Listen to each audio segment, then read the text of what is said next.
Please welcome Chicago's own Dorothy, right? Tillman.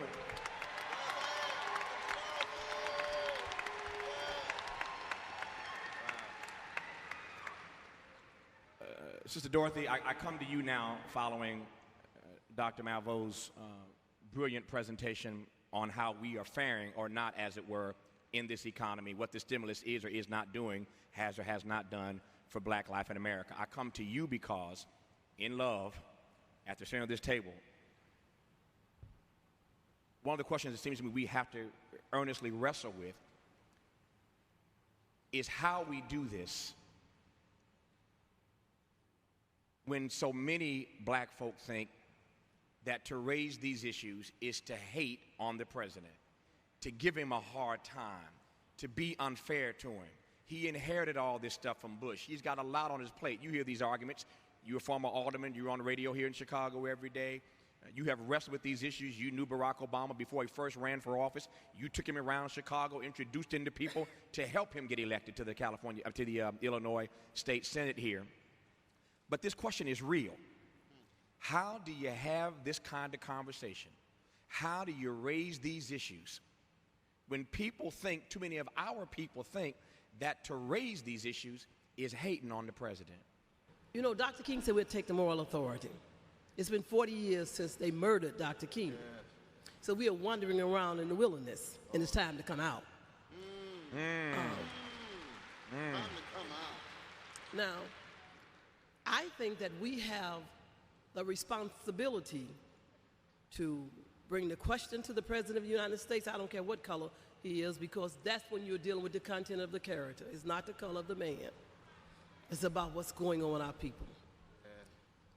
When we look at black people today, and I come from the South, come out of the Civil Rights Movement, I have never in my life, even in Jim Crow, we're in a new era of Jim Crow and black code, I've never seen black folks so fearful. What'd you say? Fearful? Scared. You've never seen black folks so fearful and scared. And scared. Tell it. Black folks are in pain. And this is the first time since we've been in this country that we've been in pain and didn't know what to do about it. I was scared to do something about it. We marched that night because we wanted to break the fear. I remember a white man called me on my radio station one day, and he said, "Dorothy, if I'd have known all I had to do to keep you quiet was to get a black president, I would have been got one." That's very profound. Wow. Barack is president of the United States of America. We have to understand what Barack says he believes. So we can't get angry at him, Dr. Malveau, when he says the rising tide would lift all boats, because that's where he was raised. That's not to put anything on him. The descendants of enslaved Africans in America have a different experience.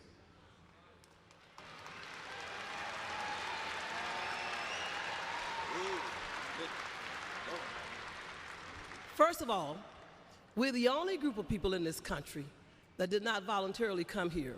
We are forced immigrants. We're also the only group of people in this country that the American government made laws against to keep in bondage.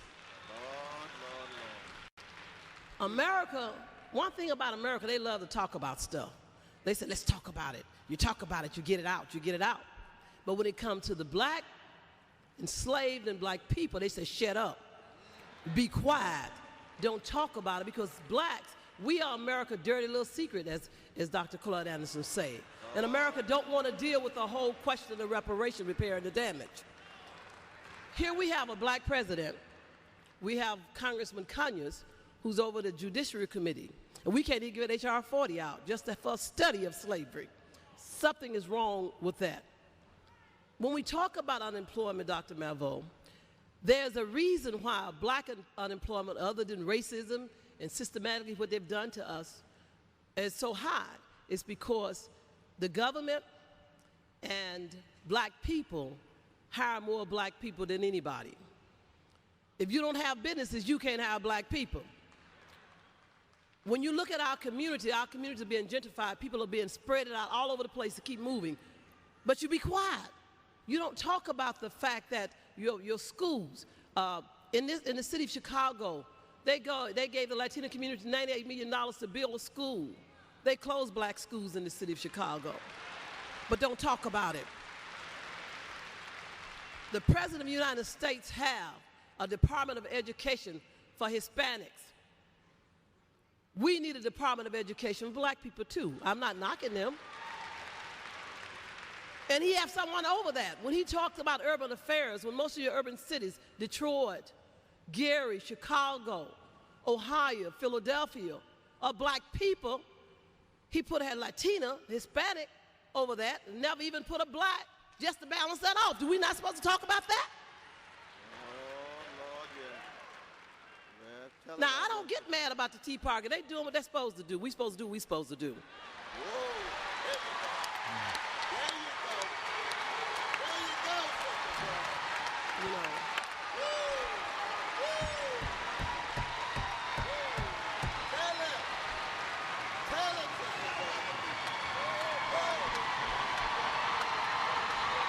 Oh, you telling the truth. Keep telling the truth. What you talking about? Let's talk about it. Let's talk about it in love. In love, in love. With the moral authority. Everybody say in love. Say it again. One more again. Go on, Sister Dorothy. Now, we lose that moral authority, Reverend Jackson. You know, we both come from Dr. King. Dr. King brought me to Chicago. I'm from Montgomery, Alabama, grew up in the struggle. I don't understand. I don't get to be 62 years old with scars on my body from being on Edmund Pettus Bridge, fighting for the rights of black folks, and be quiet when black folks are being oppressed today. Oh. No way. Right. That's right. Dr. King said that if you don't deal with truth, you lose the moral authority. Blacks can never afford to lose the moral authority in this United States of America. If you lose it, you lose. Now, the truth of the matter is, and people they call my show, President Obama is not addressing the black agenda. President Obama have been told that it's all right not to address our agenda. Right. Yeah. Who told him that? So if you don't address them, don't worry about it, because they're going to be quiet. That's right. When you say he's been told that, who told him that? Ah, he's been told by the little birds in his ears.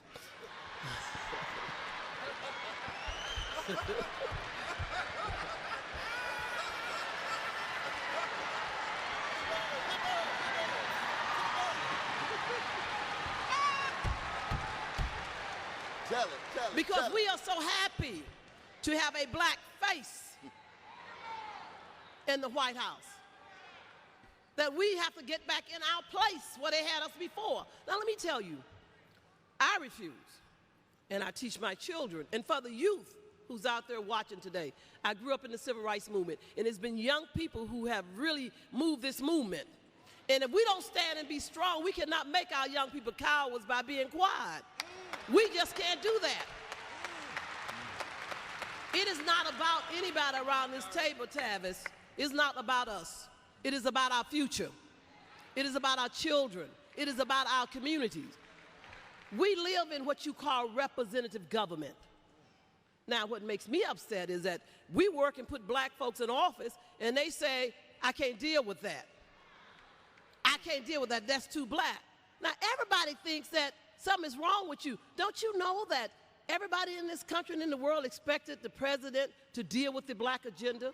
The Irishmen deal with the agenda. The Italians deal with their agenda. The Latino deal with their agenda. That's just natural. Right. When Harold Washington was mayor, Harold Washington said, because I love black folks don't mean I hate anybody else. Right. That's right.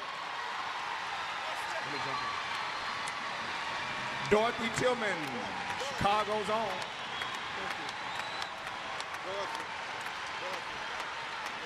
Thank you. That's it. And the church said,